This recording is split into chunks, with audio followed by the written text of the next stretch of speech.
अस्सलामु अलैकुम वरहमतुल्लाहि वबरकातुहू। 7th class. उम्मीद है कि आप खैरियत से होंगे। ये चैप्टर नंबर 12 प्यारे रसूल सल्लल्लाहु अलैहि वसल्लम, ये हमने पढ़ा था और मैंने ये कहा था कि इसको आप दोबारा दोहराएं और खूब अच्छी तरह पढ़ें। तो आपने ये पढ़ लिया होगा और आपको बहुत सी नॉलेज मिली होगी मोहम्मद सल्लल्लाहु अलैहि वसल्लम की सीरत के बारे में। आज हम इसके क्वेश्चन आंसर करते हैं। तो पहले क्वेश्चन का जवाब जो है वो ये है। क्वेश्चन हम देखते हैं पहला क्या है।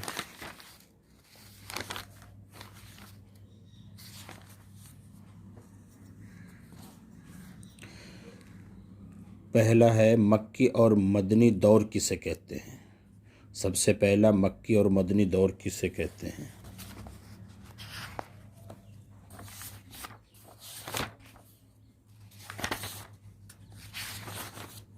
ये है प्यारे रसूल सल्लल्लाहु अलैहि वसल्लम नबी होने के बाद 13 साल तक मक्के में रहे, दीन का काम करते रहे और हर तरह के दुख सहते रहे। उस ज़माने को मक्की दौर कहते हैं।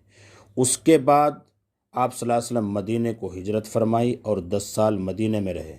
उस ज़माने को मदनी दौर कहते हैं। ठीक है बेटे, यहाँ से लेकर के यहाँ तक ये क्या नाम पहले सवाल का जवाब है। ठीक है, दूसरा सवाल है बेटे, अल्लाह का दीन मदीने किस तरह पहुंचा। तो यहाँ से शुरू होगा पहले ही पेज पर, ये देखिए,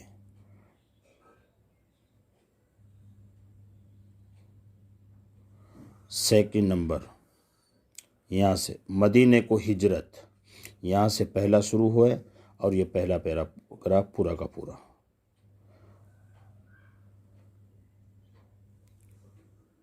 यह है बेटे दूसरा।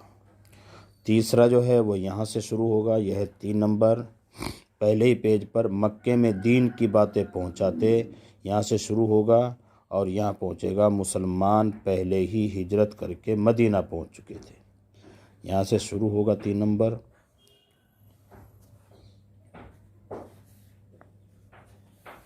ये लिख दिया। ये 2 नंबर यहाँ से शुरू होगा, ठीक है, यहाँ ख़त्म होगा। यहाँ 3 शुरू होगा यहाँ से और यहाँ पहुँचेगा।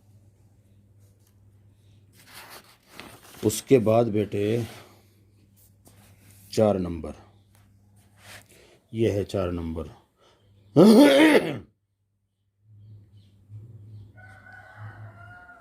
यहाँ से शुरू होगा, काफिरों ने मदीने के मुसलमानों पर धावा बोल दिया, मुसलमानों को भी लड़ाई की इजाज़त मिल गई। ठीक है, यहाँ से शुरू होगा और यहाँ तक 17 रमज़ान सन 2 हिजरी को दोनों में मुठभेड़ हुई। यहाँ तक ये है। फिर देख लें आप, काफिरों से शुरू हो रहा है ये 4 नंबर, यह है 4 नंबर। यहाँ से शुरू होने के बाद ये है 17 रमज़ान को दोनों में मुठभेड़ हुई।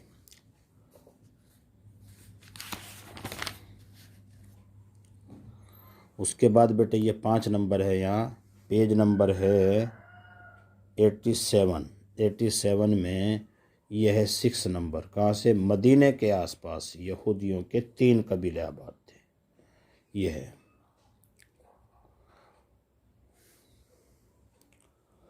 उसके बाद बेटे 7 जो है वो यहाँ से शुरू हो, 87 की लास्ट लाइन से, बनी नज़ीर के लोगों ने, इस पे लिखा है 7th ए, यानी 7th ए पार्ट यहाँ से शुरू हो रहा है ये, और इसका बी पार्ट आगे है। यह है 7th बी पार्ट, यहाँ से 7th बी पार्ट। उस लड़ाई को खंदक की लड़ाई भी कहते हैं, इसलिए कि उसमें मुसलमान खंदक खोद कर लड़े थे। ये कितने पे, 88 पे सिर्फ। ये 7th बी पार्ट ये है।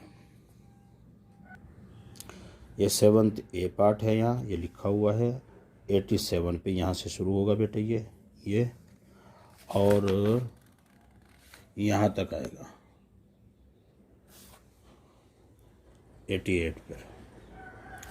उसके बाद बी पार्ट बेटे यह है, सिर्फ एक लाइन।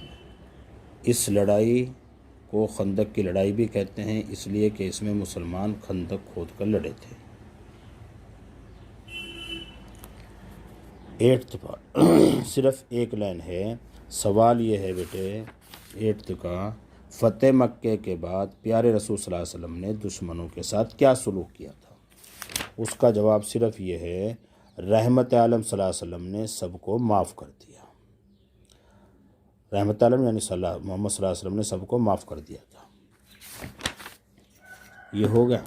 उसके बाद है बेटे ये खाना पूरी कीजिए। तो नंबर 1, मदीना पहुंचने पर प्यारे रसूल सल्लल्लाहु अलैहि वसल्लम अबू अय्यूब के घर क़याम फरमाया। दूसरे में आएगा खाली जगह में गारे सौर, ये है गारे सौर। तीसरे में आएगा 125 किलोमीटर के फासले पर है। और चौथे में आएगा बदर की लड़ाई। चौथे में खाली जगह में आएगा बदर की लड़ाई 17 रमज़ान। उसमें 5वें में आएगा ओहद की लड़ाई। ओहद की लड़ाई सन 3 में। उसके बाद बेटे 6 अहज़ाब की लड़ाई सन 5 में। उसके बाद 7 खैबर की लड़ाई सन 7 में। ठीक है। 3 में 5, 6 की आएगा सन 5 में, 7 का आएगा सन 7 में। 8 नंबर पे हज़रत ज़ुबैर इब्न अव्वाम की वालदा का नाम था सफ़िया। और 9 पे अहज़ाब की लड़ाई हज़रत सलमान फ़ारसी, ये आएगा। उसके बाद है बेटे कालिम अलिफ को कालम बा से मिलाएं तो हज़रत अबू बकर गारे सौर के साथ इसके साथ मिलाएंगे। हज़रत हमज़ा प्यारे रसूल सल्लल्लाहु अलैहि वसल्लम के चचा इसके साथ मिलाएंगे। 3 नंबर है अंसार, इसको मिलाएंगे मदीने के मुसलमान। उसके बाद है मरहब यहूदी सरदार। उसके बाद है बनी कैनका यहूदी कबीला। उसके बाद है फ़ातह खैबर हज़रत अली। इस तरह इसको मिला देंगे। अस्सलामु अलैकुम रहमतुल्लाह।